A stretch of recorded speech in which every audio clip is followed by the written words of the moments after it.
Bismillahirrahmanirrahim. Assalamualaikum warahmatullahi wabarakatuh. Innal hamdalillah nahmaduhu wa nasta'inuhu wa nastaghfiruh wa na'udzu billahi min shururi anfusina wa sayyiati a'malina. May yahdihillahu fala mudilla lahu wa may yudlil fala hadiya lahu. Ashhadu an la ilaha illallah wahdahu la syarika lahu wa ashhadu anna Muhammadan 'abduhu wa rasuluh sallallahu alaihi wa ala alihi wa sahbihi wa man sara ala nahjihi wa istanna bi sunnatihi ila yaumiddin.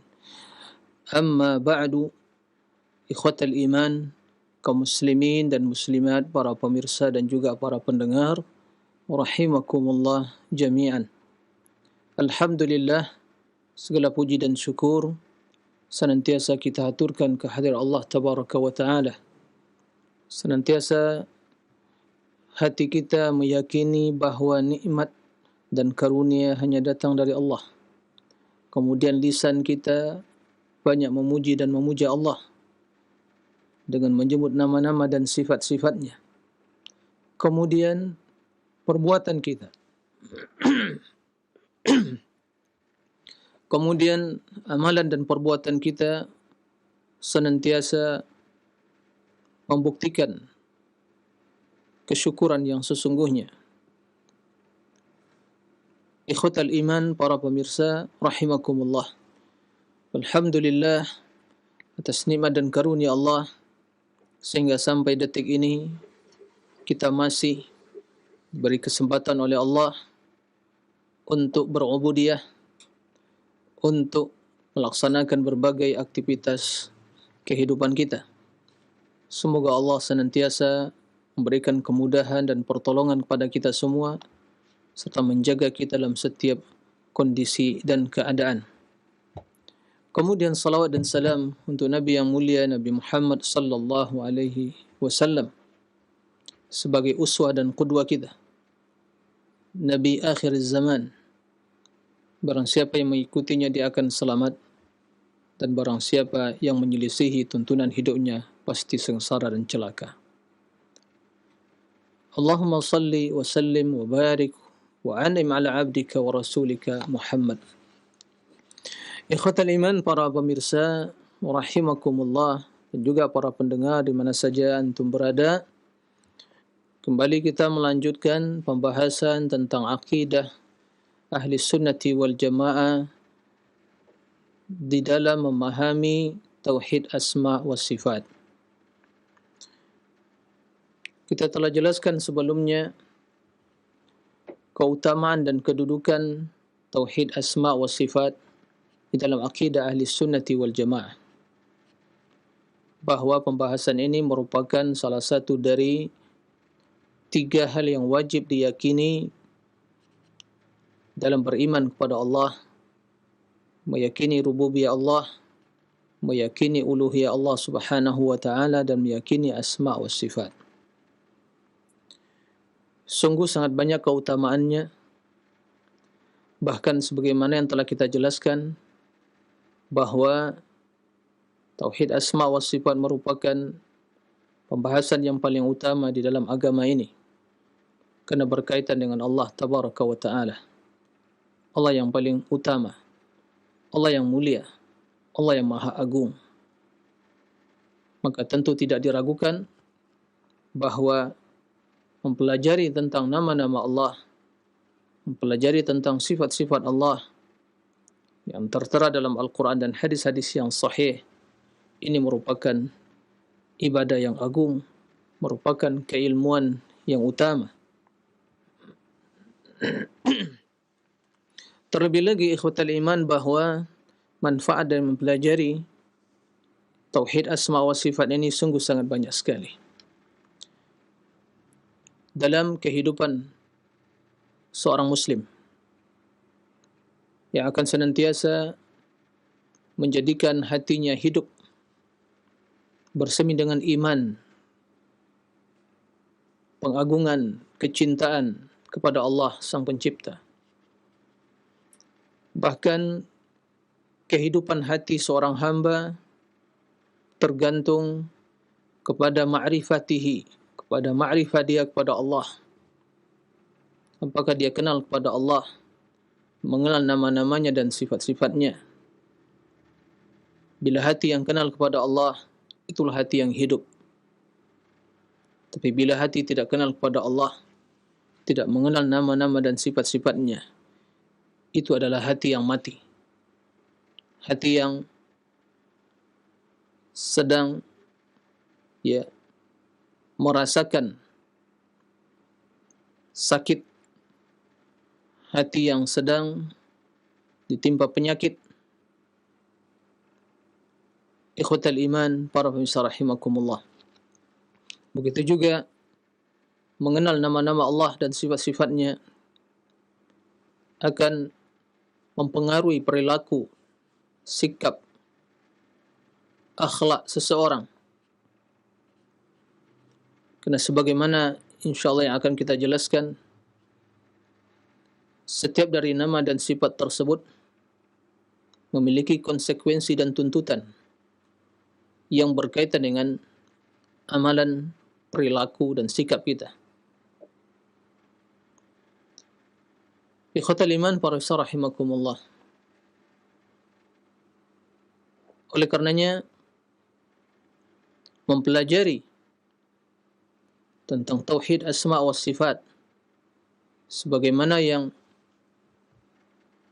diyakini oleh ahli sunnati wal jamaah sesuai dengan manhaj, yaitu metode, sesuai dengan cara, sesuai dengan keyakinan ahli sunnati wal jamaah, merupakan perkara yang sangat penting, merupakan perkara yang sangat agung. Bahkan sebagaimana yang telah kita jelaskan dan terus akan kita sampaikan dan terus akan kita sebut dan kita jelaskan, bahwa ini merupakan sebab utama untuk mendatangkan kecintaan dalam hati kita kepada Allah Sang Pencipta. Dan ini merupakan tanda kebenaran iman kepada Allah. Dan ini merupakan hal yang akan menjadikan iman kita semakin bertambah kepada Allah Tabaraka wa Ta'ala. Ikhwatal iman, para pemirsa rahimakumullah. Pada kesempatan yang mulia ini, kita akan menjelaskan definisi dari tauhid asma'i was sifat menurut akidah ahli sunnati wal jamaah, agar kita mengetahui hakikat akidah ahli sunnati wal jamaah di dalam hal ini.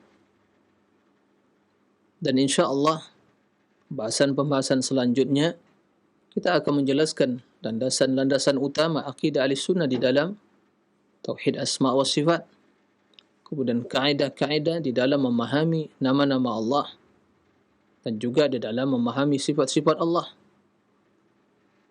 Kemudian kita akan menyebutkan insyaAllah nama-nama atau sifat-sifat Allah Tabaraka wa Ta'ala yang tertera dalam Al-Quran dan Hadis.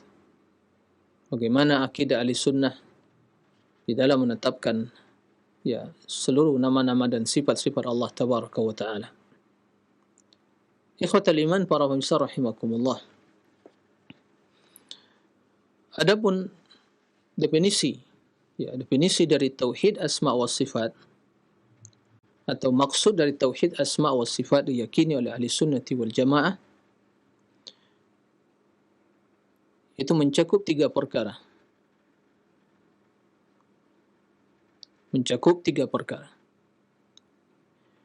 Yang pertama adalah menetapkan nama-nama Allah Subhanahu wa Ta'ala yang Allah sebutkan dalam Al-Quran Asma'ul Husna, dan sifat-sifat Allah Tabaraka wa Ta'ala Al-Ulya. Akan kita jelaskan nanti maksud dari Asma'ul Husna dan juga Sifatul Ulya.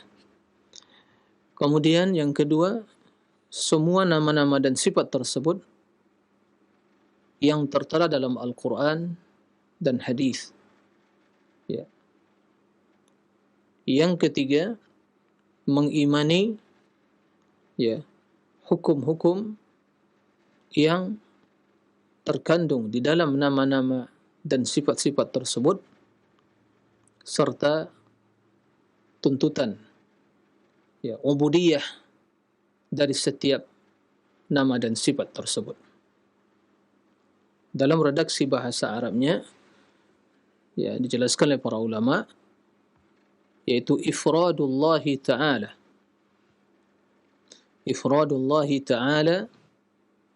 bi asma'ihil husna wa sifatihil ula wa sifatihil ulya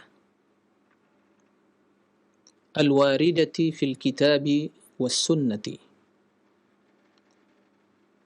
wal imanu bi ahkamiha wa muqtadayatiha. Di ifradullah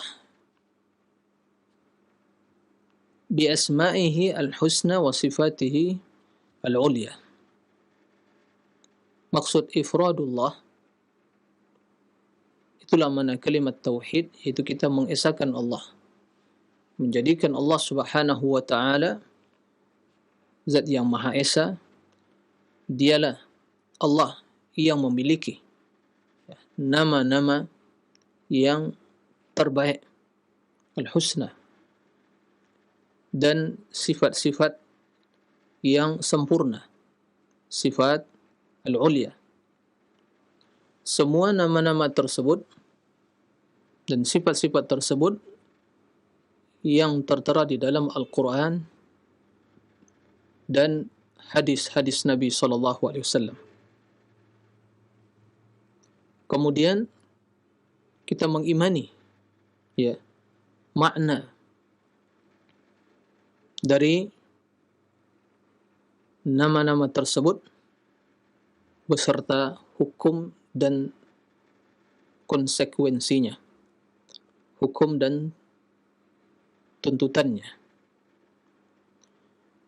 Ikhwatal iman para besar rahimakumullah, kita jelaskan ya perkara yang pertama terlebih dahulu, yaitu asma'ullah al-husna wa sifatihil ula. Jadi kita tetapkan ahli sunnati wal jamaah ya meyakini, mengimani bahwa Allah Subhanahu wa taala yang memiliki asmaul husna,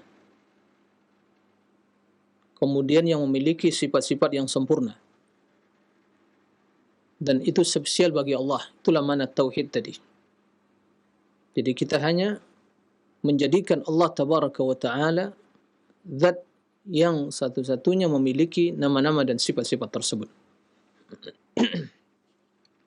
Itulah makna tauhid. Ya, mengesahkan Allah, menjadikan Allah satu-satunya yang memiliki nama-nama al-husna, asma al-husna, dan sifat-sifat yang al-ulya, yaitu yang sifat-sifat yang sempurna. Ikhwatal iman para pemirsa rahimakumullah. Jadi sebagaimana yang dijelaskan oleh Allah tabaraka wa taala dalam Al-Quran, di dalam berapa ayat Allah menyebutkan bahwa nama-nama Allah tersebut disifati dengan al-husna.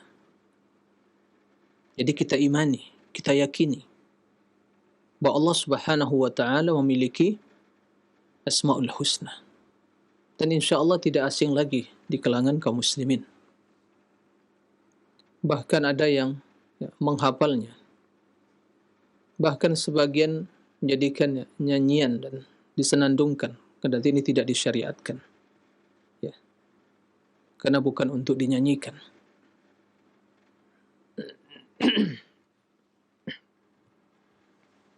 Bismillah.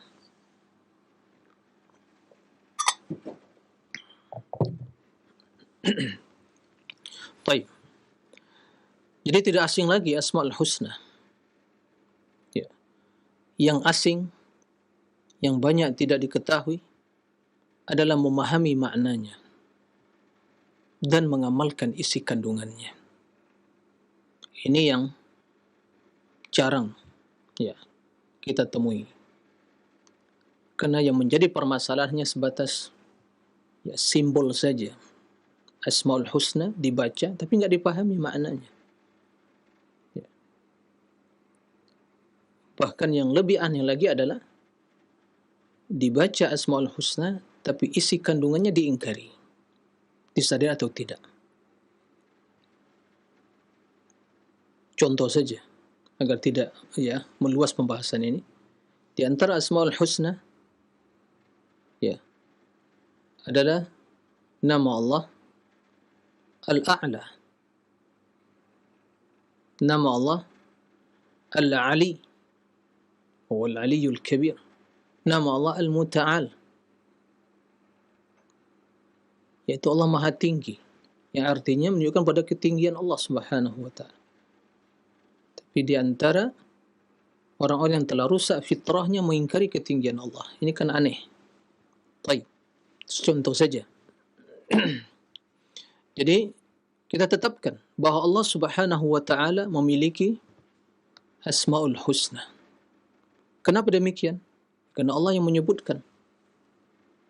Allah memiliki Asmaul Husna. Sebagaimana firman Allah dalam surah Al-A'raf ayat 180. Qala Allah Ta'ala, "Walillahil asmaul husna fad'uuhu biha." Ya, walillahil asmaul husna fad'uuhu biha. Dan Allah memiliki Asmaul Husna. Fad'uuhu biha. Maka serulah Allah dengan nama tersebut. Fad'uuhu biha, itu doa. Serulah Allah. Berdoalah kepada Allah ya dengan nama-nama tersebut. Mencakup doa, masalah dan doa ibadah. Doa masalah kita memohon kepada Allah. Mohon rahmat, kita seru nama Allah, Ya Rahman, Ya Rahim. Irhamni. Ingin mendapatkan rezeki, kita Ya Razzaq, Ya Fattah, urzuqni, waftah li min barakatik. Begitu. Ya Allah yang maha berrezeki. Ya, bukakan pintu rezekimu kepada aku. Begitu seterusnya. Itu nama doa al-mas'alah. Kita memohon. Doa ibadah, ya ibadah kita. Yang terkandung di dalam pujian-pujian kepada Allah. Sujud kita, rukuk kita, itu semua doa ibadah. Nah, walillahi asmaul husna. Ini dalam surah Al-A'raf. Maka kita yakini, kita imani Allah memiliki asmaul husna.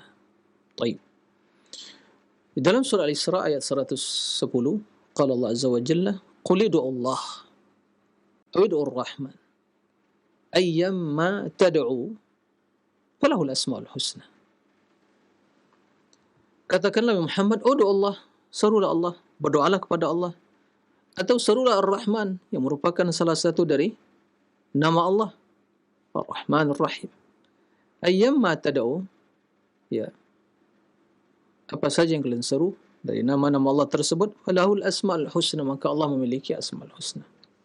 Mau menyebut, memanggil ya, ya Allah, ya Rabb, ya Rahman, ya Rahim, ya Sami', ya Basir, ya, ya Sami', nah, ajib da'wati, ya Ghafur, ighfirli.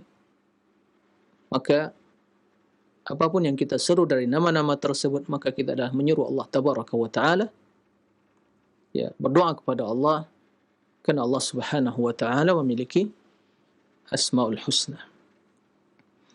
Dalam surat Taha ayat 8, Allah Subhanahu wa Ta'ala menjelaskan, Allahu la ilaha illa huwa lahul asmaul husna. Allah yang tiada ilah yang berhak diibadati dengan benar kecuali Dia, yaitu Allah Tabaraka wa Ta'ala. Lahul asmaul husna. Dia memiliki asmaul husna, makanya Dia yang berhak diibadati. Adapun makhluk yang memiliki serba kekurangan tidak berhak diibadati. Tapi Allah yang memiliki asmaul husna, Dialah yang berhak diibadati. Dalam surah Al-Hasyr ayat 24, Allah menjelaskan, Huwallahul khaliq al-bari' Al-Musawwir. Lahul Asmaul Husna. Allah Subhanahu wa taala, dialah Allah yang menciptakan, Al-Bari', yang membuat, ya, yang mengadakan, Al-Musawwir, yang membuat rupa. Lahul Asmaul Husna, dia memiliki Asmaul Husna. Ikhwatal iman, para pemirsa rahimakumullah.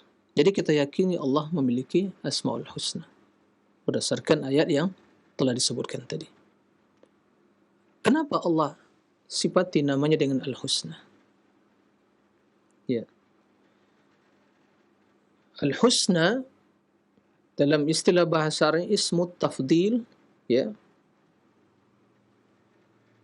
yang menunjukkan makna yang lebih. Ya. Al-Hasana Husna. Nah, kenapa demikian? Karena nama Allah Subhanahu wa taala adalah nama yang terbaik, karena nama tersebut nama yang mencakup, yang mengandung seluruh makna yang baik, yang sempurna, yang tiada lagi yang lebih baik dan lebih sempurna dari nama-nama tersebut dan makna-maknanya. Itulah yang kita kenal dengan sifat Allah. Kenapa dinamakan Al-Husna? Karena nama-nama tersebut mengandung makna yang sempurna, yang tiada kekurangan dan kecacatan dalam makna tersebut. Ya. Yang tiada lebih mulia dan lebih baik dari nama tersebut. Nah, maka setiap dari nama Allah yang kalangan kaum muslimin mengenal 99 Asmaul Husna, dan itu bukan itu saja, itu yang tertera dalam Al-Quran dan hadis. Ya. Maka ahli sunnati wal jamaah meyakini setiap nama Allah itu mengandung makna yang sempurna. Makna yang sempurna yang terkandung dalam nama tersebut, itulah sifat Allah. Berarti sifat Allah itu ya bukan 10 tambah 10 saja. Ya. Berarti banyak. Karena 99 nama berarti menunjukkan pada sifat. Ditambah lagi sifat yang lain. Baik. InsyaAllah akan kita jelaskan hal itu. Maka namakan Asmaul Husna karena nama tersebut mengandung sifat yang sempurna. Nah, maka ini juga menjelaskan akan kebatilan akidah Mu'tazilah yang mengatakan Allah memiliki nama tapi tidak memiliki sifat. Berarti nama yang kosong dari makna. Jika hanya demikian berarti tidak husna lagi. Ya.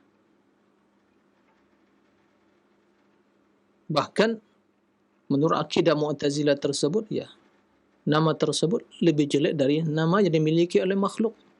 Karena seperti yang kita maklumi, kendati itu sangat terbatas, manusia namakan seorang alim, maka menunjukkan dia itu memiliki ilmu, kendati ilmunya terbatas. Lalu bagaimana dengan Allah? Dan Allah memiliki keutamaan yang lebih dari itu semua, bahkan tidak ada perbandingan sama sekali. Baik. Kita tidak ingin masuk ke dalam, ya, pembahasan yang cabang-cabang seperti itu. InsyaAllah akan kita jelaskan, ya, dalam pembahasan-pembahasan yang selanjutnya. Tapi kita ingin menjelaskan kenapa dinamakan Asmaul Husna. Karena nama tersebut mencakup makna, dan makna tersebut adalah sifat. Contoh, dalam surah Al-Fatihah, ya, Rabb itu nama Allah, Rabbul Alamin, maka sifat Allah rububiyah. Ya, yang menunjukkan pada perbuatan dan sifat Allah yang berkaitan dengan, ya, perbuatan Allah. Kemudian Ar-Rahman Ar-Rahim. Ar-Rahman Ar-Rahim, dua nama Allah dari Asmaul Husna, berarti menunjukkan pada sifat rahmah. Maka di antara sifat Allah rahmah. Ya. Malik Yaumiddin, nama Allah Malik. Maka sifat Allah mulk, kekuasaan. Begitu seterusnya. Nah, begitu seterusnya. Jadi sangat simpel sekali. Ya. Sangat mudah dipahami. Baik. Kemudian ikhwatal iman, jadi kita tetapkan, kita yakini Allah memiliki asmaul husna, ya, yang tertera. Nah, sebelum kita sebutkan yang tertera Al-Quran dan Sunnah, yaitu kemudian as-sifatul ulya. Sifatul ulya yaitu sifat yang sempurna, sifat yang tertinggi, ya, yang sempurna. Tidak ada yang lebih sempurna dari sifat Allah, dan tidak satu pun dari sifat tersebut mengandung makna kekurangan. Kamalul mutlaq, kesempurnaan secara mutlak. Nah, dalil menjelaskan bahwa Allah memiliki sifat yang sempurna, sifatul ulya, yaitu firman Allah tabaraka wa ta'ala, qala subhanahu lilladzina la yu'minuna bil akhirati mathalus saw walillahil mathalul a'la wa huwal azizul hakim, dalam surat An-Nahl ayat 60. Orang-orang yang tidak beriman kepada akhirat, ya, bagi mereka perumpamaan yang sangat jelek sekali, mathalus saw, sifat yang sangat jelek sekali. Walillahil mathalul a'la, dan Allah memiliki perumpamaan yang a'la, ya, yang maha tinggi di langit dan di bumi. Wa huwal azizul hakim, dan dia Allah yang maha aziz, maha perkasa, maha mulia, aziz, hakim, dan maha bijaksana. Yang menjadi dalil dalam ayat ini adalah firman Allah, walahul mathalul a'la. Mathalul a'la, apa maksud mathalul a'la? Ya, sebelum kita jelaskan, terdapat juga di dalam ayat surat Ar-Rum 27 Allah Subhanahu wa taala menjelaskan, wa huwa alladhi yabda'ul khalqa thumma yu'iduhu wa huwa ahwanu 'alayhi wa lahul mathalul a'la fis samawati wal ardh wa huwal azizul hakim. Subhanallah. Perhatikan redaksinya sama. Dalam surat An-Nahl, walahul mathalul a'la wa huwal azizul hakim. Dalam surat Ar-Rum, walahul mathalul a'la fis samawati wal ardi wa huwal azizul hakim. Subhanallah. Wa huwal azizul hakim. Jadi sama, azizul hakim. Setelah Allah menyebutkan mathalul a'la, kemudian ditutup dengan dua nama Allah, al-azizul hakim. Maksud dari mathalul a'la, ya, sebagaimana dijelaskan oleh ulama tafsir, bahwa mathalul a'la, qala Imam Al-Qurtubi, maksudnya adalah al-wasful a'la, sifat yang paling tinggi, ya, sifat yang paling tinggi, yang menunjukkan akan keagungan, kesempurnaan, kemuliaan, dan kebesaran. Qala Ibnu Katsir, walillahil mathalul a'la, yaitu Allah memiliki mathal, kalau terjemahan terleknya ya perumpamaan, artinya sifat di sini. Mathal di sini artinya sifat, yaitu al-kamalul mutlaq min kulli wajhin, kesempurnaan secara mutlak dari semua sisi. Ya, artinya tidak ada kekurangan dan kecacatan dalam hal ini dari semua sisi. Nah, al-kamalul mutlaq. Wa qala Ibnu Sa'di, Syekh Abdul Nasir As-Sa'di, qal Abdurrahman bin Nasir As-Sa'di, afwan, namanya Abdurrahman bin Nasir As-Sa'di. Nah, bukan Abdul Nasir. Abdurrahman bin Nasir As-Sa'di, dalam kitab beliau, tafsir beliau mengatakan, walillahil mathalul a'la wa huwa kullu sifati kamalin, yaitu semua, ya, setiap sifat yang sempurna. Wa kullu kamalin fil wujudi fallahu ahaqqu bihi min ghairihi, ahaqqu bihi min ghairi an yastalzima dhalika naqsan biwajhin. Maksudnya adalah mathalul a'la tadi, kullu sifati kamal, semua sifat yang sempurna. Maka semua kesempurnaan, makna kesempurnaan fil wujud, dalam yang ada, maka Allah lebih utama memilikinya, tanpa, ya, mengharuskan hal itu, ya, tanpa mengandung makna kekurangan. Artinya semua kesempurnaan yang ada dan tidak terkandung dalam makna kesempurnaan itu satu pun dari makna kekurangan, maka Allah lebih utama memiliki hal itu. Ini juga akan kita jelaskan nanti kaidah yang seperti itu. Ya, insyaallah akan kita jelaskan kaidah yang berkaitan dengan menetapkan sifat-sifat Allah. Ya, jika ya dalam pandangan makhluk itu sempurna dan tidak mengandung makna kecacatan, ya, maka tentunya Allah Subhanahu wa taala lebih utama memiliki hal itu. Karena kesempurnaan itu datang dari Allah Tabaraka wa taala. Ya. Kesempurnaan itu datang dari Allah Tabaraka wa taala. Nah, baik. Ini yang berkaitan dengan sifatul ulia, artinya sifat yang sempurna. Jadi kita tetapkan bagi Allah Tabaraka wa taala nama-nama yang terbaik dan sifat-sifat yang sempurna. Nah, maka seluruh sifat yang mengandung makna kekurangan, maka Allah Maha Suci dari hal itu semua. Karena menetapkan sifat dan nama-nama dan sifat-sifat Allah itu sesuai dengan kebesaran dan keagungannya dan kemuliaan dan kesempurnaannya. Begitu akidah Ahlussunnati wal Jamaah. Taib. Sifat-sifat dan nama-nama dan sifat-sifat tersebut dari mana kita mengetahuinya? Dari mana sumbernya? Landasannya? Apakah dari akal kita? Ditentukan sifat Allah 10 tambah 10. Lalu mana dalilnya? Main akal-akalan? Enggak diterima.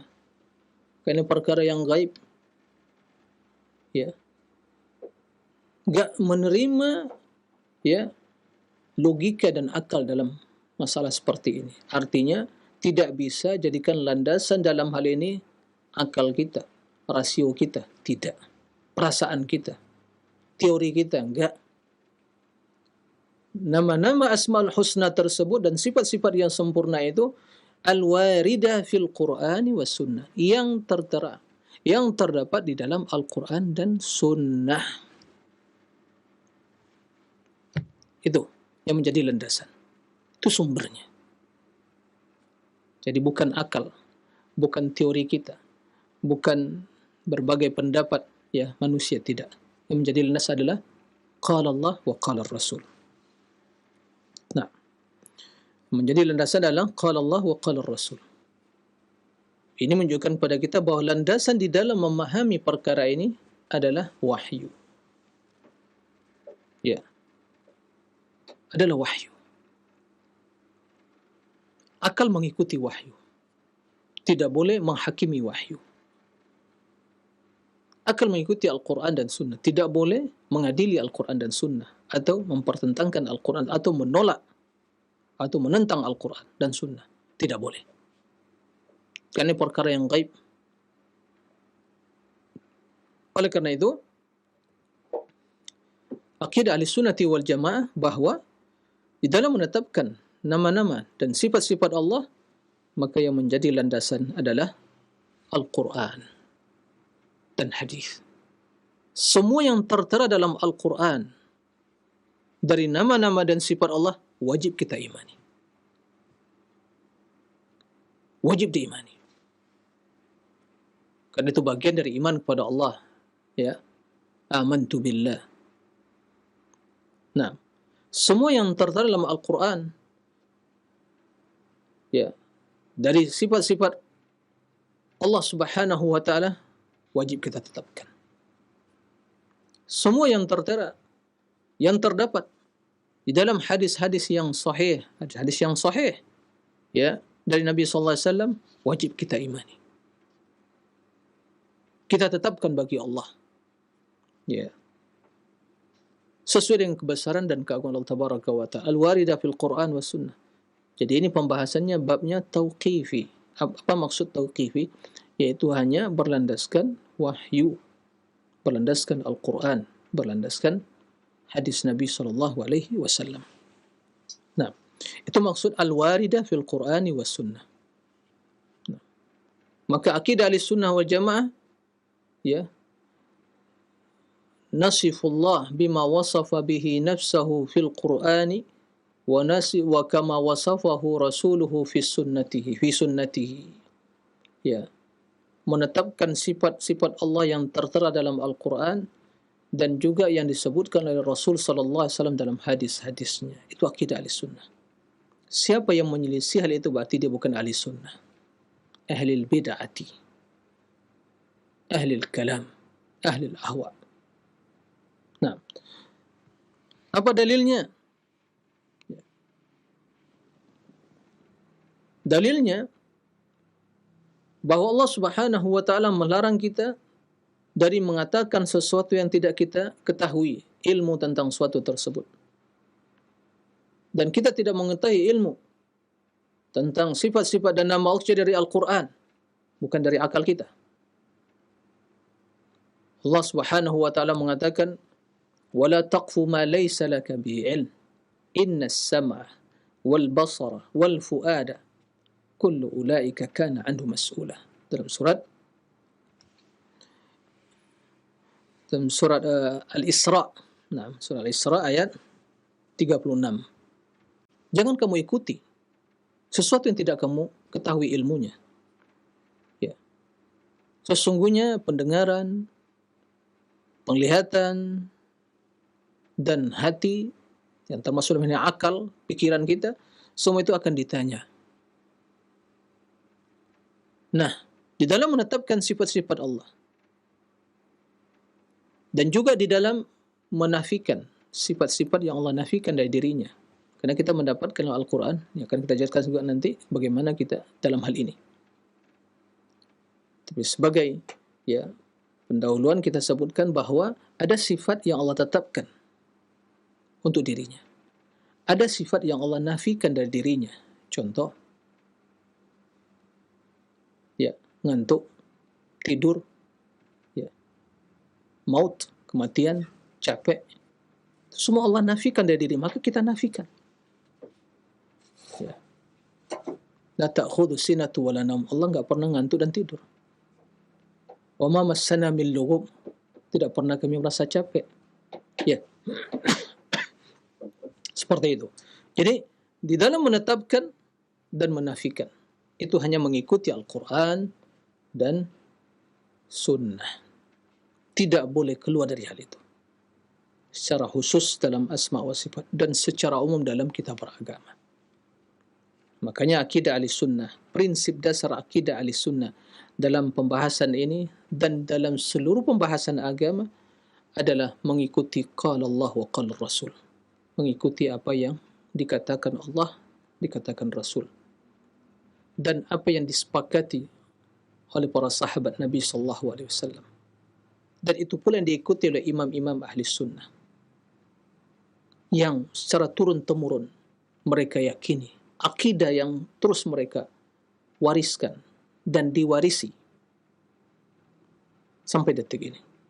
Ini yang wajib kita ikuti dalam pembahasan ini secara khusus dan pembahasan agama secara umum. Ya. Tidak perlu kita main akal-akalan lagi.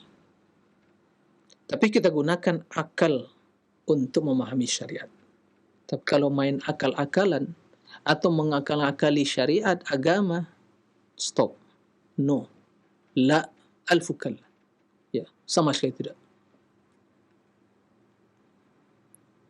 Kita harus hormati akal kita. Bagaimana menghormati akal? Ya, mengagungkan akal yaitu mengikuti syariat. Itu kita memuliakan akal. Tapi tatkala akal dipaksakan untuk menolak syariat, itu berarti seorang itu telah membunuh fungsi akal dan telah merusak fungsi akal tersebut. Pasti akan rusak. Pasti. Itu ilmu pasti. Ya. Karena sangat terbatas. Ya. Maka kenapa ahlul kalam dan berbagai Mu'tazilah dan berbagai sekte-sekte yang muncul dalam hal ini, kenapa? Ya ini masalahnya, karena mereka memaksakan akal untuk memahami sesuatu yang tidak bisa cerna akal mereka. Sesat mereka, menyimpang. Tapi ahli sunnah selamat. Kenapa? Karena mereka hanya mengikuti wahyu. Ya. Oleh karena itu Imam Ahmad bin Hanbal rahimahullah, siapa yang tidak kenal Imam Ahmad bin Hanbal? Ya, muridnya Imam Syafi'i. Syafi'i muridnya Imam Malik. Begitu ya. Mereka saling berguru, saling mewarisi ilmu dan mewariskan ilmunya.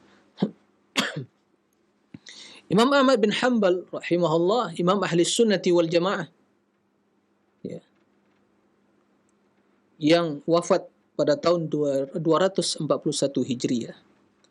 241 Hijriah mengatakan dalam kitab Ushulus Sunnah beliau tentang sunnah, tentang tauhid, tentang akidah, la yusafullah illa bima wasafa bihi nafsahu, ya, atau wasafahu bihi rasuluhu sallallahu alaihi wasallam, la natajawazul Quran was sunnah.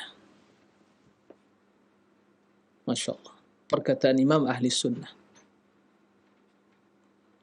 Dan ini sungguhnya perkataan Imam Syafi'i juga. Ya. Semua mereka, mungkin redaksi saja yang berbeda, tapi kandungannya sama.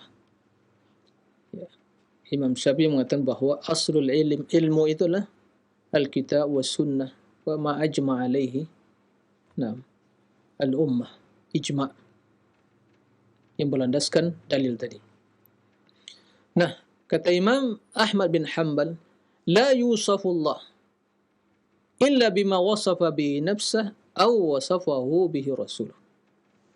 Kita tidak menetapkan sifat bagi Allah kecuali apa yang telah Allah tetapkan untuk dirinya dan juga yang ditetapkan oleh Rasul untuk diri Allah.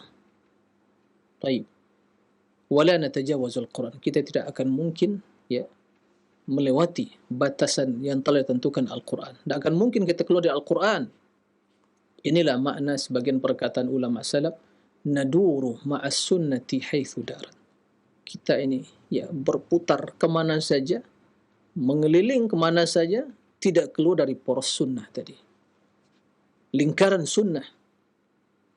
Ya. Silakan pergi jauh, tapi jangan keluar dari lingkaran sunnah. Ya. Kalau dah keluar dari lingkaran sunnah, celaka. Karena di luar curang bid'ah, hawa nafsu, dan bermacam kesesatan.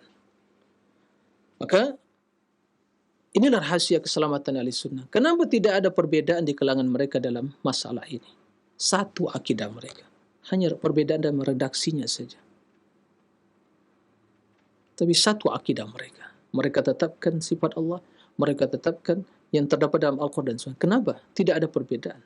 Tidak ada muncul kontradiksi dalam akidah mereka. Kenapa? Rahasianya. Karena mereka hanya mengikuti Al-Quran dan Sunnah.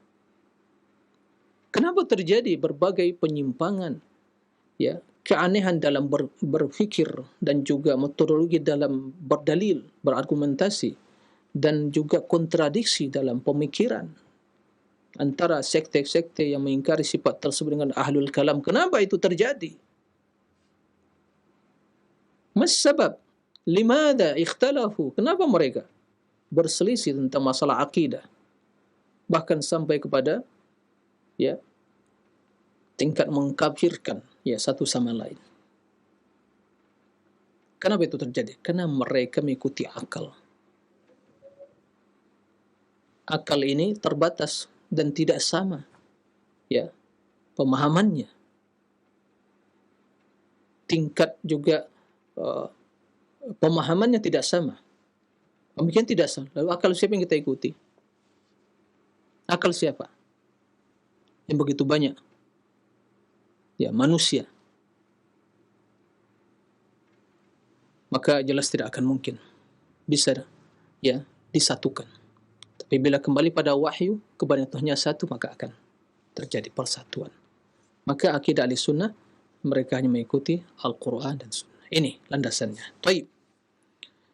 Dan ini telah ijma' Al-Imam Ibn Abdul Bar, salah seorang ulama Malikiyah, yang wafat tahun 463.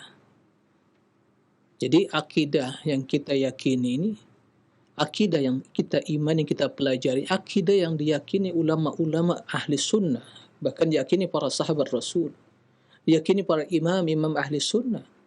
bukan hasil rekayasa Ibnu Taimiyah, bukan hasil rekayasa Muhammad Abdul Wahab, bukan. Mereka hanya mengikuti para ulama sebelumnya. Ya. InsyaAllah nanti saya akan sebutkan, ya. Saya akan sampaikan insyaAllah berbagai, ya, karya tulis para ulama ahli sunnah sebelum mereka yang menentang akidah, yang menetapkan sifat-sifat Allah. Banyak sekali. Dari kalangan ulama Syafi'iyah, Malikiyah, Hanafiyah, dan juga, ya, Hambali. Jadi bukan hasil rekayasa ulama-ulama yang hidup di zaman atau di abad ke-8 Hijriyah. Ya. Bukan. Ini akidah yang turun-temurun, yang tertulis dalam referensi yang jelas beserta sanadnya. Ya, para perawinya jelas bersambung. Ya, bukan hasil rekayasa manusia di zaman tertentu, ya, di abad tertentu, ya, tidak. Nah. Kemudian kata Imam Ibnu Abdul Barr ini, ya, ini dalam kitab beliau, nah, Jami' Bayan al-Ilmi wa Fadlih, ya, kata beliau, "Laisa fil i'tiqad kullihi fi sifatillah wa asma'ihi illa ma jaa'a mansusan fi kitabillah aw sahha an Rasulillah sallallahu alaihi wasallam, ya, aw ajma'at alaihi al-ummah. Wa ma jaa'a min akhbaril ahad fi dhalika kullihi aw nahwihi yusallam lahu wa la yunadhar fihi." Ya, tidak ada di dalam i'tikad akidah, ya, dalam akidah tentang apa? Sifat-sifat Allah dan nama-namanya, kecuali apa yang telah termaktub, ya, secara nas, ya, secara teks, ya, jelas fi kitabillah, dan yang sahih dari Rasulullah sallallahu alaihi wasallam, au ajma'at alaihi al-ummah, atau yang telah disepakati oleh umat. Ini landasan kita. Qala Allah, qala Rasul, ijma'. Siapa yang mengikuti tiga landasan ini, la asud ahli sunnati wal jamaah. Siapa yang menyelisih salah satu, itu ahli bid'ah wal ahwa. Kendati menamakan ahli sunnah, ya, gak cukup sekadar penamaan, bukti. Ya, kita menuntut bukti. Apa buktinya? Kalau bisa mendatangkan bukti, Anda jujur. Gak ada buktinya, semua orang bisa mengatakan. Ya, jika tidak ada bukti, berarti kan mendusta, kadzab. Baik. Kemudian, au ijma' wa ma jaa min akhbaril ahad, ya, hadis-hadis ahad tentang sifat, ya, semuanya itu yusallam lah, itu diterima, wala yunadhar bi, dan tidak diperdebatkan. Akan kita jelaskan nanti, ya, apa yang maksud hadis ahad, yaitu penting hadisnya sahih. Karena ahlul bid'ah wal ahwa mengatakan dalam masalah akidah hanya hadis mutawatir, ahad gak bisa. Jika demikian, begitu banyak nanti akan ditolak perkara-perkara akidah karena kebanyakan hadisnya ahad, ya, bukan mutawatir. Ya, ini bukan pembahasan kita pada kesempatan kali ini. InsyaAllah di pembahasan-pembahasan yang selanjutnya. Baik. Kemudian, ya, yang ketiga, bagian yang ketiga dari definisi tauhid asma wa sifat tadi, al-iman bima'aniha wa ahkamiha. Mengimani makna-maknanya dan hukum-hukumnya. Ternyata ada hukum-hukumnya, hukum yang terkandung dalam nama tersebut. Inilah yang tadi kita sebutkan konsekuensi, yaitu tuntutan. Atau dengan ungkapan lain, ubudiyah yang berkaitan dengan setiap nama dan sifat tersebut. Baik. Bismillah.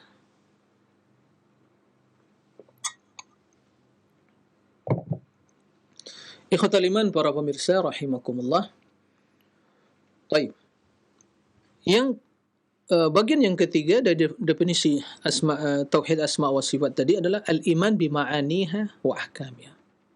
Jadi mengimani makna-makna dari nama-nama tersebut, ya, dan hukum-hukumnya, hukum yang terkandung. ya, dan juga merupakan konsekuensi dan tuntutan dari setiap nama. Karena setiap nama memiliki ubudiyah yang spesial. Baik. Maksudnya adalah setiap nama tersebut, sebagai yang telah kita jelaskan, itu mengandung makna. Saya ulangi, setiap nama itu menunjukkan kepada makna atau mengandung makna yang sempurna. Nah, makna yang sempurna tersebut wajib kita imani, kita tetapkan, kita yakini. Makna yang sempurna tersebut itulah yang kita kenal dengan sifat Allah. Nah, itulah yang kita kenal dengan sifat Allah. Karena setiap nama, seperti yang telah dijelaskan tadi, mengandung makna. Makna itulah sifat Allah. Contoh. Jadi dengan contoh semakin jelas, ya. Kama qala, orang Arab mengatakan bil mithal yattadihul maqal. Ya, bil mithal, dengan contoh itu semakin jelas ya suatu pernyataan. Baik, kita ingin jelaskan dengan contoh. Kita cari atau kita ambil nama yang lain. Tadi tersebutkan Allah, Rahman, Malik, yang begitu. Nama Allah As-Sami'. Nama Allah Al-Basir. Wahuwa As-Sami'ul Basir. As-Sami' itu salah satu dari nama Allah. Al-Husna. Kenapa Al-Husna? Karena mengandung makna. Apa maknanya? As-Sam'u. Dan Sam'u itu adalah sifat Allah. Berarti Allah memiliki pendengaran. Karena namanya As-Sami', maka sifatnya adalah As-Sam'u. Itu kita imani. Ya. Kita imani. Ar-Rahman. Ya. Nama Allah, maka Allah memiliki sifat rahmah. Jadi, ya, Al-Basir, berarti Allah memiliki sifat basar, penglihatan. Allah Subhanahu wa ta'ala di antara namanya, ya, Al-Qadir atau Al-Qadir, maka sifat Allah Al-Qudrah.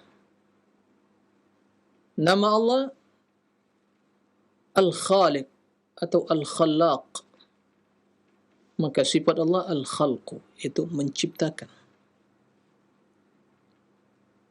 Begitu seterusnya. Jadi itu kita imani.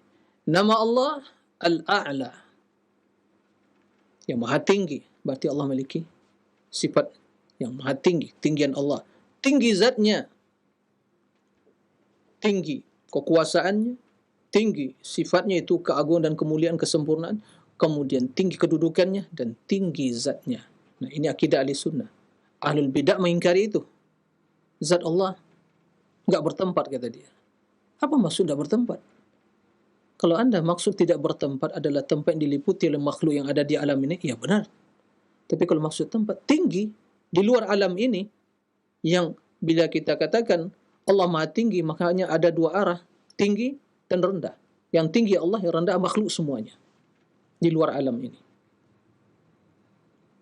Kendati kita tidak menggunakan kalimat istilah tempat, karena tidak terdapat dalam Al-Quran dan hadis tadi. Nah, ini akan kita jelaskan juga nanti kaidah dalam hal ini. Ya, seperti itu. Nah, ikhwatul iman wa rahimakumullah. Itu contoh. InsyaAllah jelas. Ya.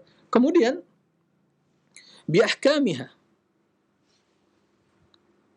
hukum yang terkandung, jadi menuntut kita, yaitu ubudiyah, setiap isim, setiap nama, dan sifat itu mengandung ubudiyah, yang menuntut kita untuk, ya, mencermati dan menghayati, kemudian kita ibadati Allah, ya, dengan nama-nama dan sifat tersebut. Makanya Allah menyebutkan dalam Al-Quran, walillahi asmaul husna fad'uhu biha. Walillahil asmaul husna fad'uhu biha. Fad'uhu biha. Nah, fad'uhu biha. Allah memiliki asmaul husna, fad'uhu biha, maka serulah Allah, beribadahlah kepada Allah. Soal doa di sini, doa mencakup dua. Doa masalah permohonan kita kepada Allah, maka di dalam berdoa Sunnahnya adalah kita bertawassul dengan asma Allah al-husna dan sifat-sifatnya. Kan begitu. Kita puji Allah terlebih dahulu. Kemudian baru kita panjatkan permohonan kita. Nah, itu diantaranya makna pada ubudiyah.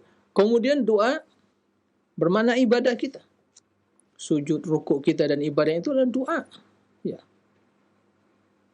Dan kita ibadati Allah Subhanahu wa taala yang tentunya pasti akan menjauh kepada puji-pujian Allah, puji-pujian terhadap Allah dan juga ya memuji Allah dengan nama-nama dan sifat-sifatnya.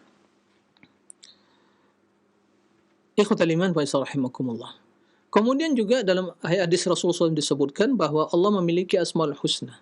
99 asmaul husna yang barang siapa ahsaha, inna lillahi tis'atan wa tis'ina asman mi'atan illa wahida man ahsaha dakhala jannah.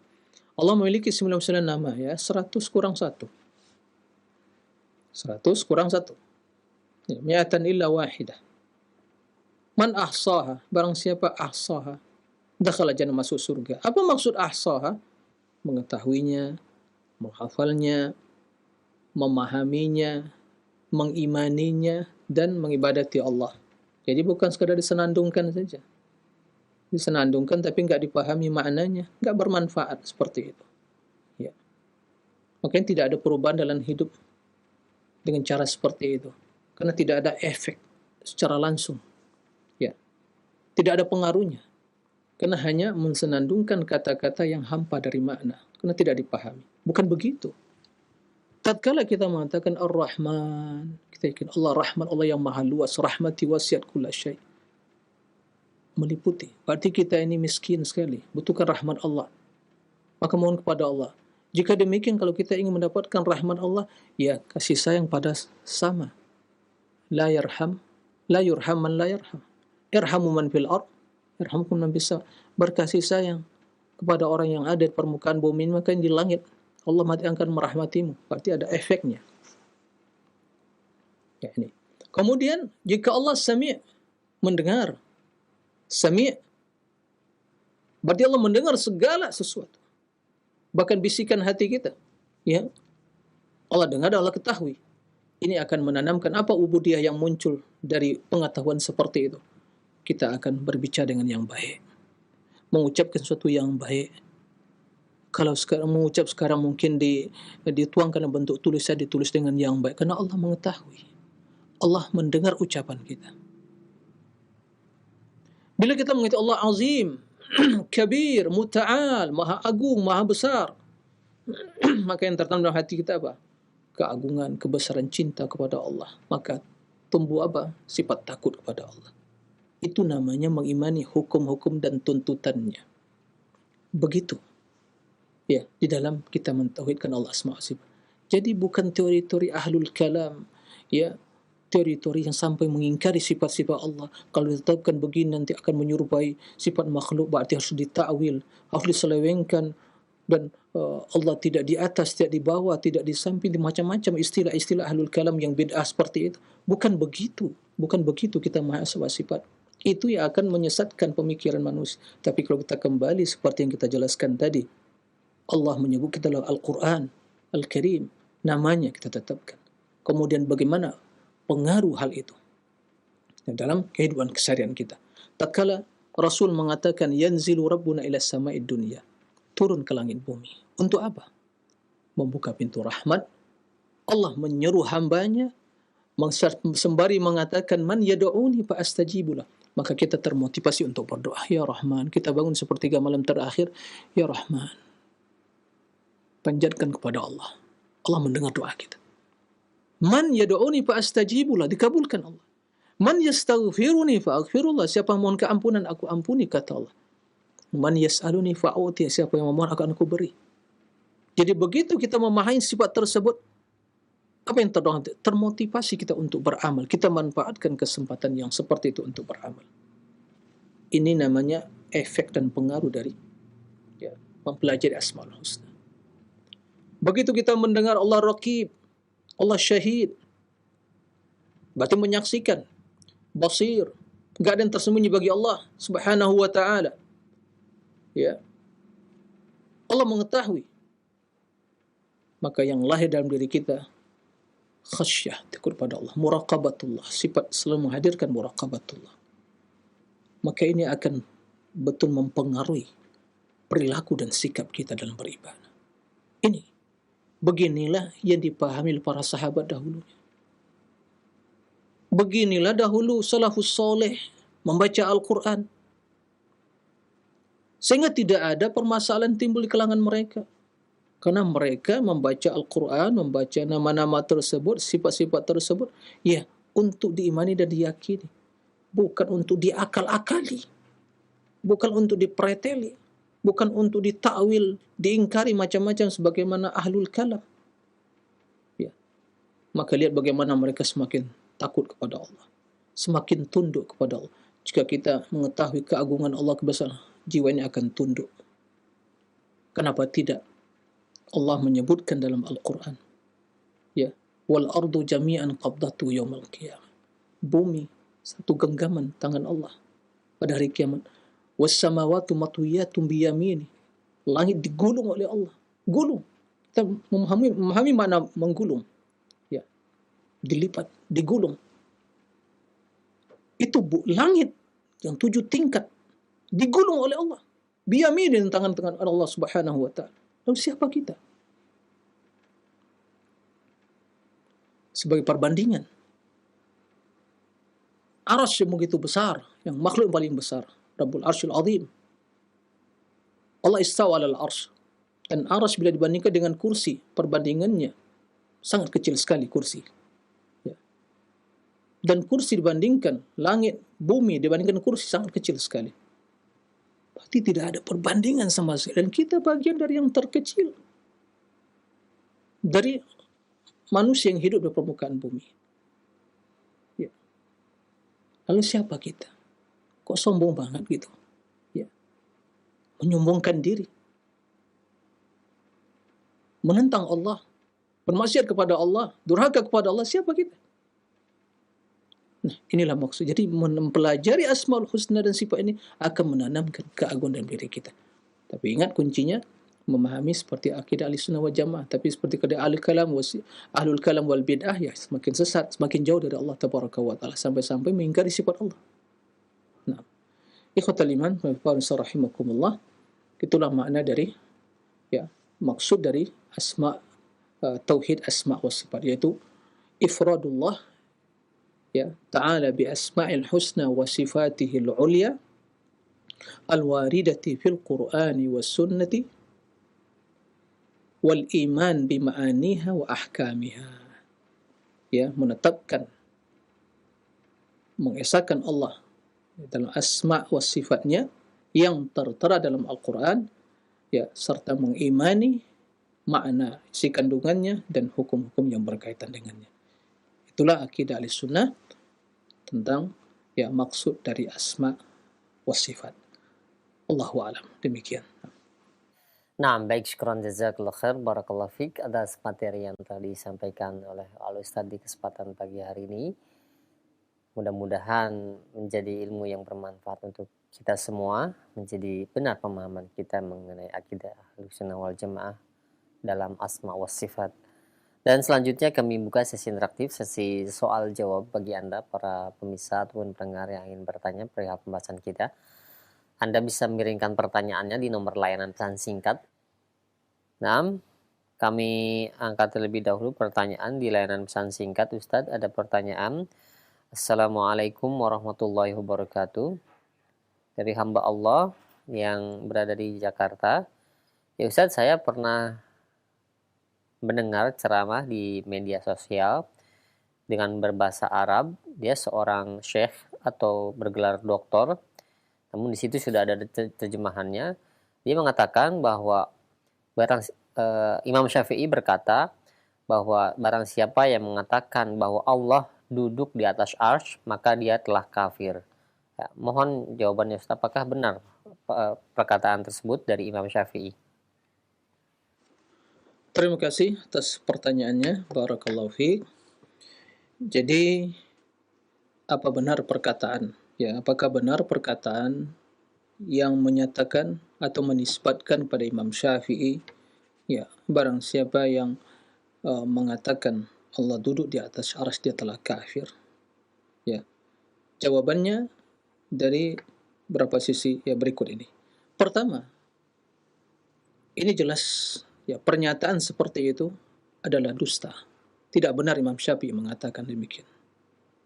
Ya, silakan dibuka kitab beliau ya atau akidah yang menulis tentang akidah beliau yang ditulis oleh Sunnah wal Jamaah Imam Syafi'i. Ya, akidah Imam Syafi'i adalah akidah imam-imam ahli sunnah yang lain, sama akidahnya. Jadi, mereka mengimani ya, mengimani sifat-sifat Allah yang sesuai dengan kebesaran keagungan Allah tabaraka wa taala.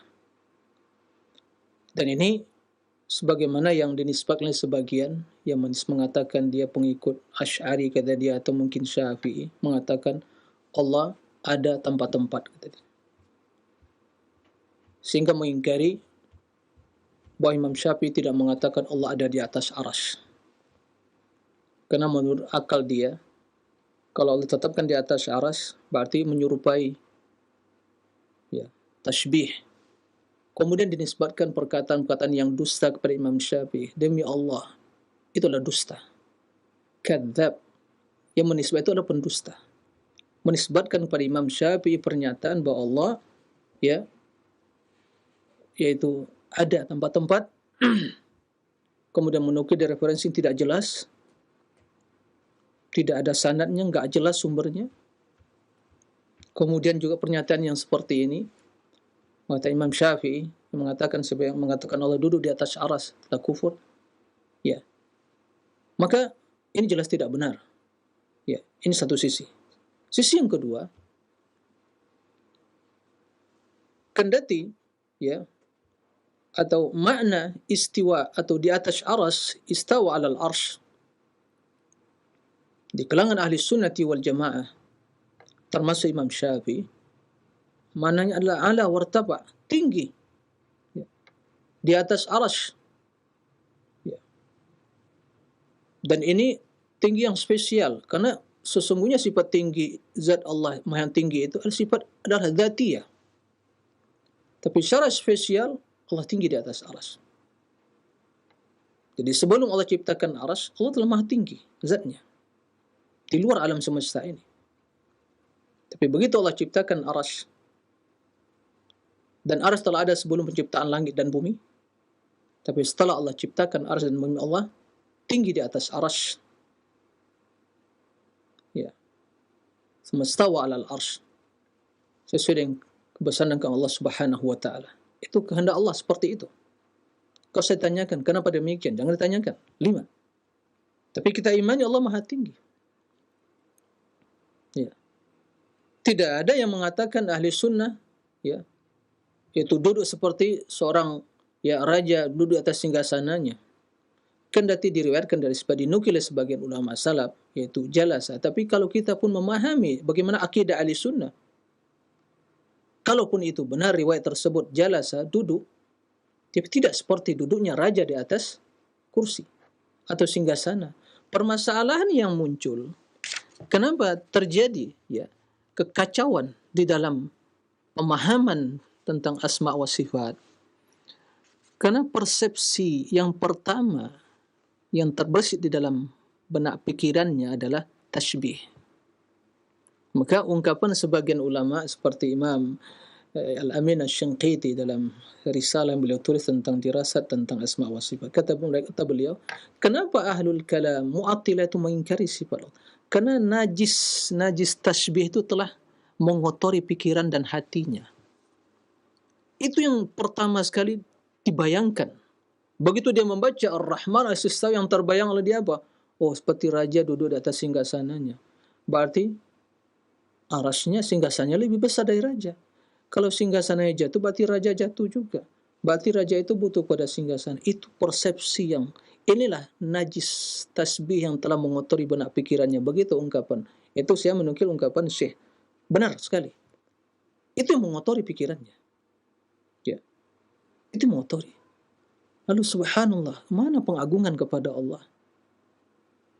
Wa ma qadarullah haqqa qadri. Subhanallah. Wa ma qadarullah haqqa qadri.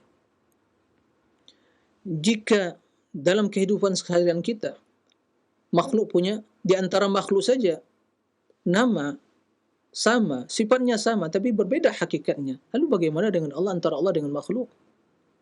Ya, jelas tidak ada tidak ada perbandingan dan kesamaan sama sekali. Laisa kamitslihi syai'. Maka ini jelas pertama, Imam Syafi'i tidak mengatakan hal itu dusta. Ini bentuk-bentuk kedustaan. Jadi Imam Ibnu Taimiyah rahimahullah mengatakan tatkala ditanya tentang akidah Imam Syafi'i, tentang asma wa sifat, tentang ulul, mengatakan akidah beliau sama dengan akidah imam-imam ahli sunnah yang lain, Imam Abu Hanifah, Imam Malik, Imam Ahmad dan yang lainnya. Kemudian perlu diwaspadai, kata beliau, bahwa banyak dari kalangan Jahmiyah ahlul kalam itu menisbatkan kepada imam-imam ahli sunnah perkataan tidak pernah mereka katakan. Ini diantaranya juga. Dan tatkala mereka diminta, mana buktinya? Mana sumbernya? Referensinya mana? Mana amanah ilmiahnya? Dalam sebuah riset, penelitian, bahas, itu harus ada referensinya yang jelas. Kalau tidak ada, ya Anda dusta. Tidak bisa diterima pernyataan seperti itu. Maka itu mana buktinya? Imam Syafi'i tidak mengatakan seperti itu. Maka jelas tidak benar. Ya, pernyataan seperti itu, ya, Imam Syafi'i mengimani sifat-sifat Allah, mengimani, ya, semua sifat-sifat Allah yang tertera dalam Al-Quran dan hadis Nabi yang sahih. Karena akidah beliau sebagaimana landasan beliau dalam beragama adalah al-hadis. Idza sahih al-hadis fa huwa madhhabi. Hadisnya sahih itu madhabku. Hadis telah sahih tentang sifat ketinggian Allah. Ayat jelas, ya, tidak diragukan lagi istiwa alal arsy. Sudah, itulah madhab Syafi'i. Enggak perlu menisbatkan yang dusta kepada Imam Syafi'i. Imam Syafi'i tidak mengenal Anda. Ya. Sampai dikatakan sahabat saya yang setia, kata Imam Syafi'i, yang menerima hadis yang sahih. Kendati dia jauh. Ya, mungkin jauh bukan tidak ada hubungan tali persaudaraan atau mungkin tali nasab. Tapi orang yang menolak hadis itu bukan sahabatku, kendati ada hubungan nasab dengan saya. Itu makna perkataan Imam Syafi'i yang diriwayatkan Imam Al-Baihaqi dalam Manaqib Asy-Syafi'i. Lalu seorang menisbat kepada Syafi'i. Syafi'i enggak kenal Anda. Lepas tidak akidah yang Anda nisbatkan kepada Syafi'i, Anda dusta. Imam Syafi'i tidak kenal Anda seperti itu. Ya, ini pencemaran nama baik. Ya, kalau sekarang mengatakan pencemaran nama baik, inilah bentuknya pencemaran nama baik terhadap imam-imam. Nah, itu semua dilakukan untuk apa? Mencari legalitas, status, agar ada yang, ya, merekomendasi, ada bentuk rekomendasi atas kebatilan yang diyakini. Na'udzubillah min dzalik. Ini jelas, ya, mencoreng nama baik Imam Syafi'i, merusak nama baik Imam Syafi'i. Imam Syafi'i, Imam Nasirul Hadis, pejuang hadis, itu gelar beliau. Masa pejuang akidah Jahmiyah mengingkari sifat-sifat Allah? Mustahil. Murid-murid beliau dikenal dengan ashabul hadis. Ya. Lalu datang orang-orang belakangan sekarang menisbatkan kepada beliau akidah-akidah yang tidak diyakini. Ini jelas, ya, kedustaan yang dikemas dengan, ya, sebagai redaksi ilmiah. Na'udzubillah min dzalik. Ya, semoga Allah membimbing mereka untuk taubat kepada Allah dan meninggalkan cara-cara seperti itu. Ya. Demikian, Allahu a'lam. Nah, baik, syukran jazakallahu khair atas jawaban Ustaz. Demikian untuk yang bertanya, dan selanjutnya kami angkat pertanyaan, tidak disebutkan nama dan tempatnya. Assalamualaikum ya Ustaz, bolehkah kita berzikir dengan Asma'ul Husna seperti kata Ya Allah secara berulang-ulang? Baik. Terima kasih atas pertanyaannya. Ya. Sebelum saya menjawab pertanyaan kedua ini, saya ingin menambahkan jawaban terhadap pertanyaan pertama tadi. Tidak diragukan, ya, bahwa menyerupakan Allah dengan makhluk itu adalah kufur. Nah, kalau yang dimaksud di sini, tapi jelas ini bukan perkataan Imam Syafi'i, ya, Allah akan duduk. Pernyataan tidak, itu bukan pernyataan Imam Syafi'i. Tapi mana yang bisa dipetik dari itu, bahwa kalau menyerupakan Allah dengan makhluk itu jelas kufur.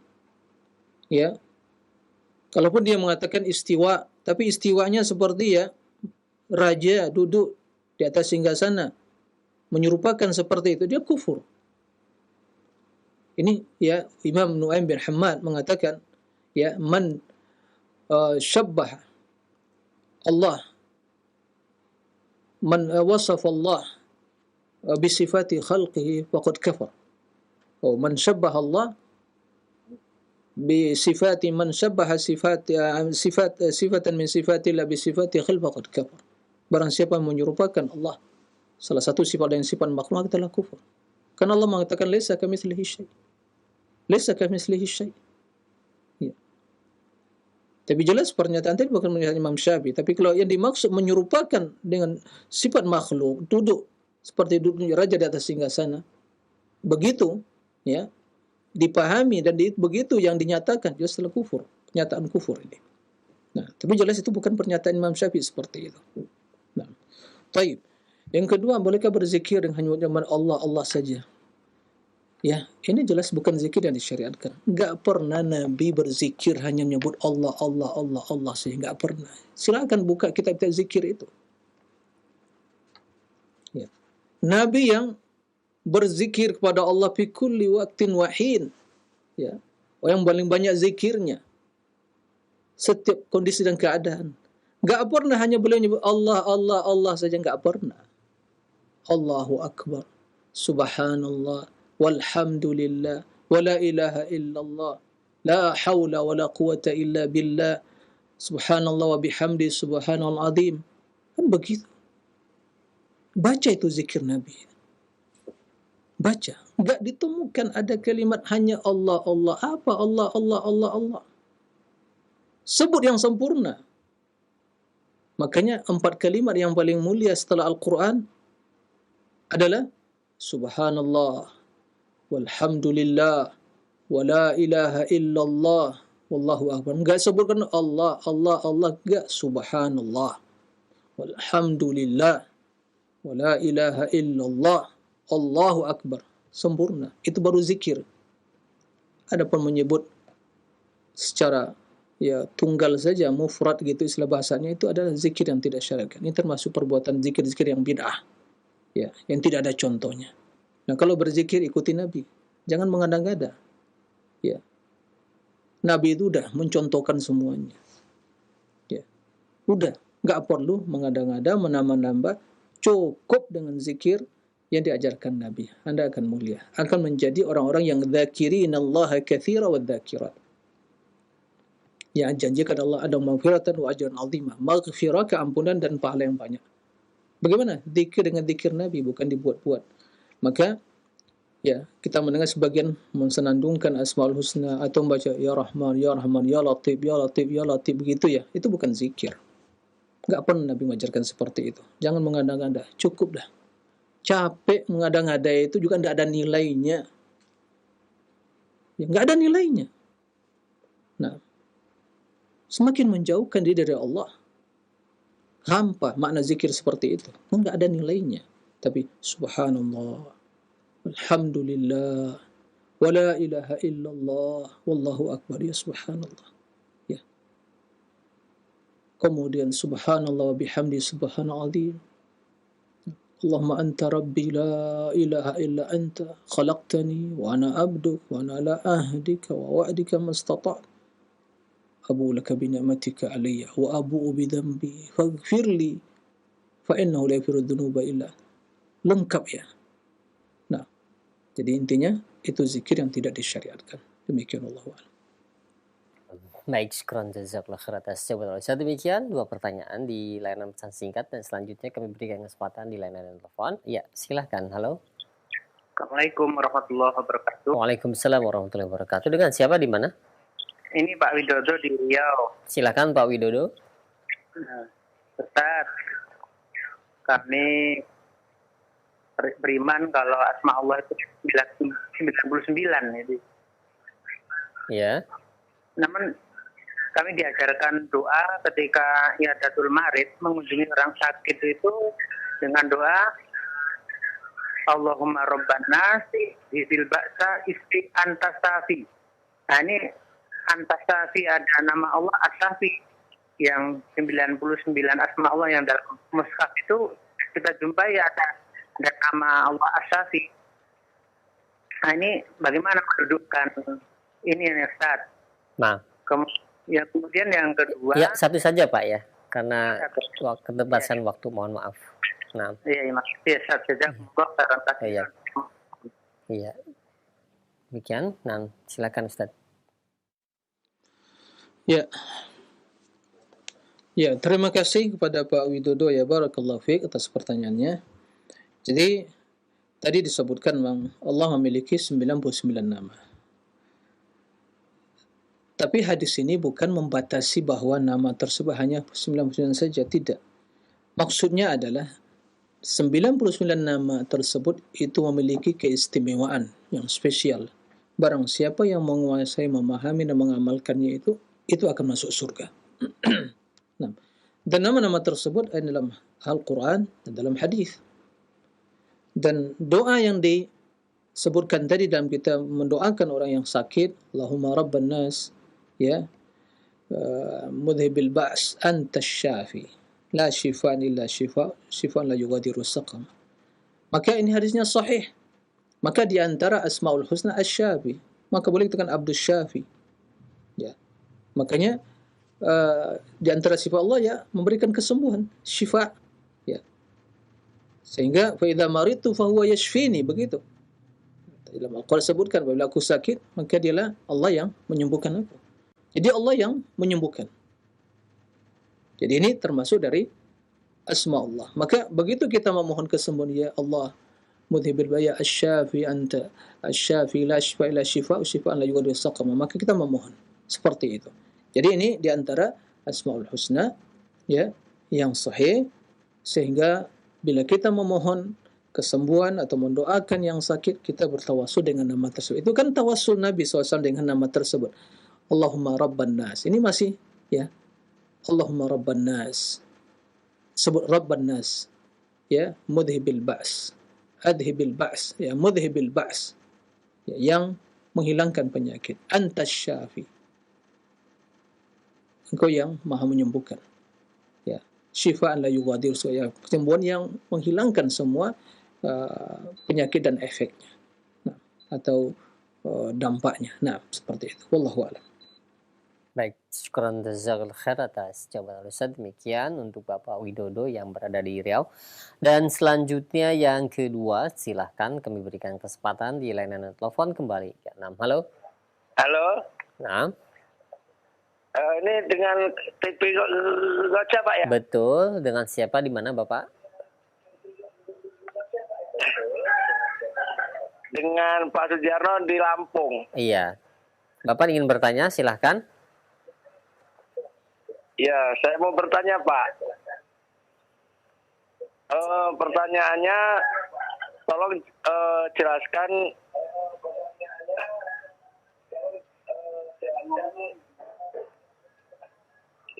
Nabi dan Rasul, apa definisinya? Kok ada Nabi dan Rasul, apa Nabi itu Rasul, apa gimana Pak? Saya minta penjelasannya Pak. Nah, Bapak menyimak tadi materi yang tadi disampaikan oleh Al-Ustaz di kesempatan pagi hari ini? Ya, menyimak Pak. Ini ya agak menyimpang dikit dari tema. Baik. Ya. Terima kasih banyak Bapak yang berada di Lembang, ditunggu jawaban. Oke Pak, terima kasih Pak. Assalamualaikum. Waalaikumsalam. Ya, silakan Ustaz, bagaimana? Ya, terima kasih kepada Bapak yang bertanya. Barakallahu fiik atas pertanyaannya. Jadi, pertanyaan beliau berkaitan dengan kok ada istilah Nabi dan Rasul. Itu ya. Apa perbedaannya? Ya. Dalam hal ini, para ulama menyebutkan. Ya, ada beberapa pendapat yang mengatakan ya perbedaan antara Nabi dan Rasul. Ada yang mengatakan Nabi itu ya yang diwahyukan tapi tidak diperintahkan untuk menyampaikan, kalau Rasul ya diberi wahyu tapi diperintahkan ya untuk menyampaikannya. Tapi perkataan yang lebih kuat ya dalam perbedaan antara Nabi dan Rasul tadi, Nabi itu ya itu diutus kepada kaum yang telah beriman. Artinya dia menyampaikan, jadi itu syariat sebelumnya, atau mungkin menjadi syariat baru, tapi kepada kaum yang telah beriman kepada dia atau pada nabi sebelumnya. Dia meneruskan. Adapun Rasul, yaitu membuat syariat yang baru, kemudian diutus kepada orang kafirin. Dia mengajak untuk beriman. Nah, maka dalam hal ini, setiap Rasul itu nabi. Dan tidak setiap nabi itu Rasul. Itu secara definisinya. Mereka semua diperintahkan untuk menyampaikan baik. Karena ya, baik itu syariat yang baru turunkan kepada mereka, atau ya syariat atau melanjutkan syariat sebelumnya. Tapi mereka diperintahkan menyampaikan. Bedanya adalah, kalau ini pada kaumnya yang telah mungkin beriman, ya, kemudian adapun Rasul tadi, yaitu kepada mereka yang kufur, kemudian diajak beriman, kemudian Allah perintahkan untuk menyampaikan wahyu tersebut. Itu yang lebih kuat, yang lebih tepat dalam perbedaan antara Nabi dan Rasul tadi. Nah, demikian Allah wa'ala. Nah, baik, sekarang jazakallahu khair atas jawaban Ustaz. Demikian. Baik, satu pertanyaan terakhir kami ajukan di line pesan singkat Ustaz. Ya, ada pertanyaan. Ya Ustaz, mohon maaf. Ya Ustaz, apa benar sifat wajib bagi Allah ada 20 dan sifat mustahil bagi Allah ada 20? Dulu ana mempelajari di sekolah, diajarkan mengenai aqaid iman yang isinya 50. Di antaranya sifat wajib, mustahil, dan jaiz bagi Allah. Juga sifat wajib, mustahil, dan jaiz bagi Rasulullah SAW. Apakah yang seperti ini dibenarkan Ustaz? Jazakallahu khair. Ya, terima kasih atas pertanyaannya. Tadi kita telah menjelaskan ya, bahwa akidah Ahlussunnah wal Jamaah, mereka mengimani semua nama-nama Allah dan sifat-sifat yang terkandung, ya, atau makna yang terkandung dalam makna tersebut, yang makna tersebut adalah sifat-sifat Allah Tabaraka wa Ta'ala. Ya, sifat-sifat Allah Tabaraka wa Ta'ala. Begitu juga sifat-sifat yang Allah sebutkan yang berkaitan dengan perbuatannya. Ya, Allah sebutkan ya, dalam Al-Quran, ya, Allah memiliki istiwa alal arsh.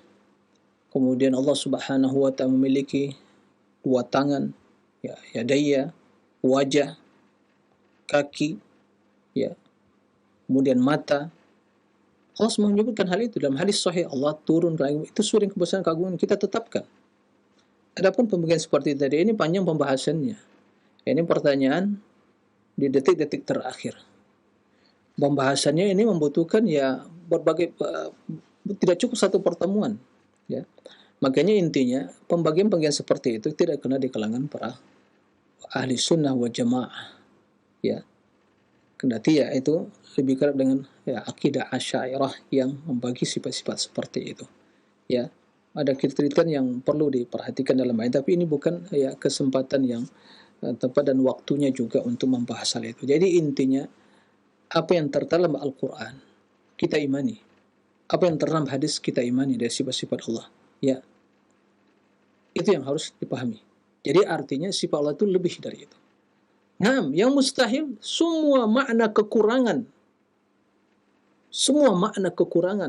kecacatan itu mustahil bagi Allah. Mustahil bagi Allah. Semua makna kesempurnaan, kemuliaan, ya, semua makna kesempurnaan itu sifat Allah.